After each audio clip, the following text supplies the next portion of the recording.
Practice بھی دین داخل ہو جائے. پھر فرمایا وَمَا اخْتَلَفَ الَّذِينَ أُوتُوا الْكِتَابَ إِلَّا مِن بَعْدِ مَا جَاءَهُمُ الْعِلْمُ بَغْيًا بَيْنَهُمْ.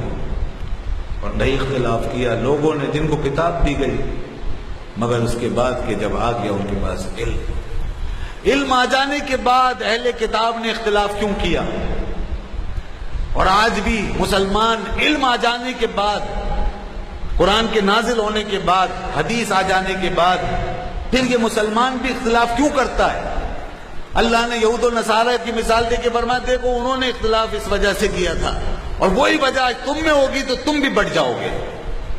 بغیم بینہم، فرمایا اس لیے کہ آپس میں ایک دوسرے سے حسد، دشمنی اور رقابت کر پڑا.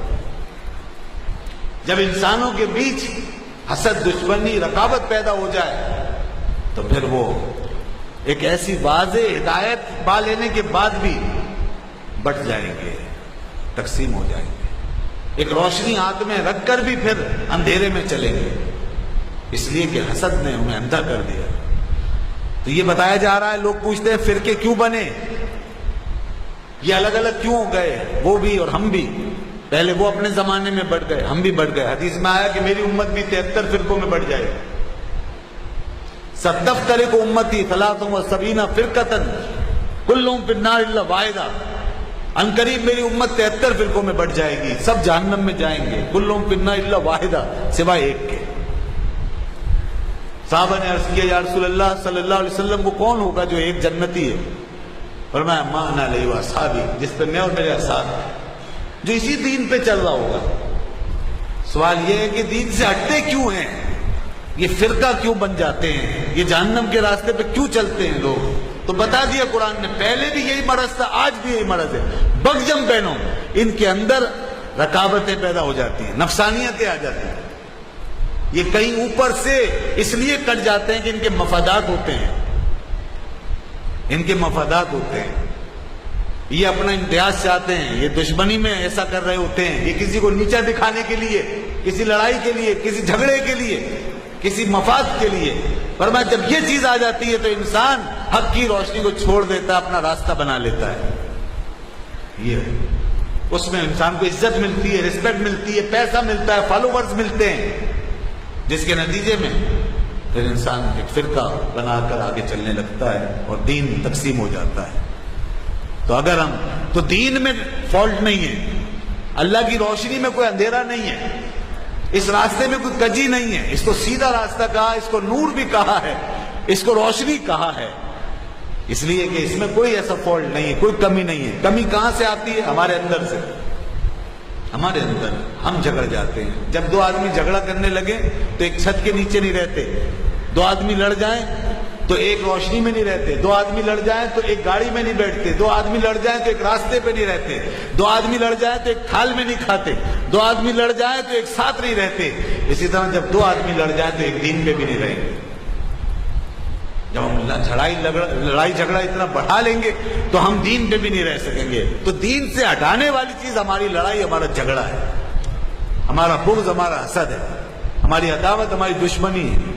اس لیے جو بھی آج سیدھے راستے سے ہٹ گئے تو یہ ان کا اپنا قصور ہے، ان کا اپنا قصور. اور اسی لیے ان کی تنگ نظری بڑھتی چلی جاتی ہے، ان کی تنگ نظری، ان کی شارٹ سائٹڈنس بڑھتی چلی جاتی ہے. وہ برداشت نہیں کرتے، ان کے اندر انتہا پسندی پیدا ہو جاتی ہے.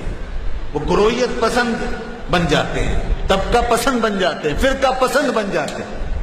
وہ اتنے محدود فکر اور نظر ہوتے ہیں ایسے تمام لوگ جو حق سے ہٹ کر چلتے ہیں، جو کسی کو برداشت نہیں کرتے، گوارا نہیں کرتے. آپ دیکھ سکتے ہیں اس کی. لیکن جو حق پر قائم لوگ ہوتے ہیں ان کی دعوت کھلی ہوتی ہے، ان کا سینہ کھلا ہوتا ہے. شرع صدر کے ساتھ، دلائل کے ساتھ وہ لوگوں کو بلا رہے ہوتے ہیں کہ آؤ ہماری بات، ہمارے دلائل تمہارے سامنے واضح. ان کا میٹر، مٹیریل سب کھلی کتاب ہوگا، نہ کوئی اٹھا کے رکھنے کی ضرورت، نہ چھپا کے رکھنے کی ضرورت.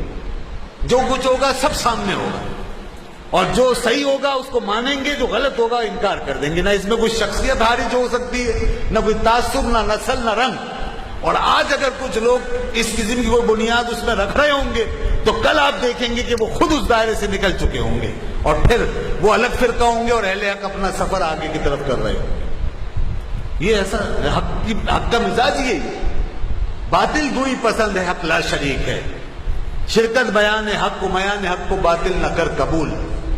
یہ حق کا مزاج ہے، حق کا اپنا مزاج ہے. وہ کسی کا، میرا یا کسی کا، کسی اسکالر کا، کسی علامہ کا، کسی پیر کا، کسی شیخ کا محتاج نہیں ہے. اب لاکھوں کروڑوں لوگ لے کے اٹھ جائیں، حق آپ کے ساتھ کمپرومائز نہیں کرے گا جب تک آپ حق کے تابع نہیں ہوں گے. بھلے آپ لاکھوں لوگوں کو نکال کے پھینک دے گا، وہ فرقہ بن جائے گا. ایسے کتنے دیکھ لیں، تاریخ میں پڑھے. علماء دین نے پھر ان کے سامنے ان کے لیے واضح کر دیا اور بتا دیا، اور کہ یہ حق سے اتنے منحرف ہو گئے. اب وہ بھٹک گئے لوگ. تو اس لیے میں آج بہت سی مثالیں ایسی دے سکتا ہوں. آپ غور کریں گے تو آپ کو پتہ چلے کس طرح وہ تاریخ کیا تھی ان کی. پہلے وہ کس جماعت میں، کس تنظیم میں تھے، پہلے وہ کن کے ساتھ تھے، پھر بعد میں کیوں الگ ہوئے، کیسے جدا ہوئے. وہ سب پوری تاریخ آپ کے سامنے ہے. اب وہ الگ ہونے میں جب چلتے رہے، الگ ہو کر چلتے رہیں گے تو بالآخر وہ پوری چھاپ ان پہ لگ چکی ہوگی. آگے جا کے ہمیں ہٹانے کی ضرورت نہیں پڑے گی، زمانہ خود ہی ہٹا دے گا. اللہ کا غیرت مند غیور ہے، یہ کسی بھی ملاوٹ کو برداشت نہیں کرے گا خود ہی. اگر یہی روش رہی ان کی، اور اگر وہ حق کے تابع رہے تو پھر ان کو کوئی نہیں نکال سکتا حق سے. کوئی فتویٰ الگ نہیں کر سکتا، کوئی رائے الگ نہیں کر سکتا. تو فرمایا وَمَخْتَلَفَ الَّذِينَ أُوتُوا الْكِتَابَ إِلَّا مِن بَعْدِ مَا جَاءَهُمُ الْعِلْمُ بَغْيًا بَيْنَهُمْ وَمَن يَكْفُرْ بِآيَاتِ اللَّهِ فَإِنَّ اللَّهَ سَرِيعُ الْحِسَابِ. جو اللہ کی آیتوں کے ساتھ کفر کرتا ہے، فرمایا بے شک اللہ بہت جلد حساب لینے والا ہے. فَإِنْ حَاجُّوكَ فَقُلْ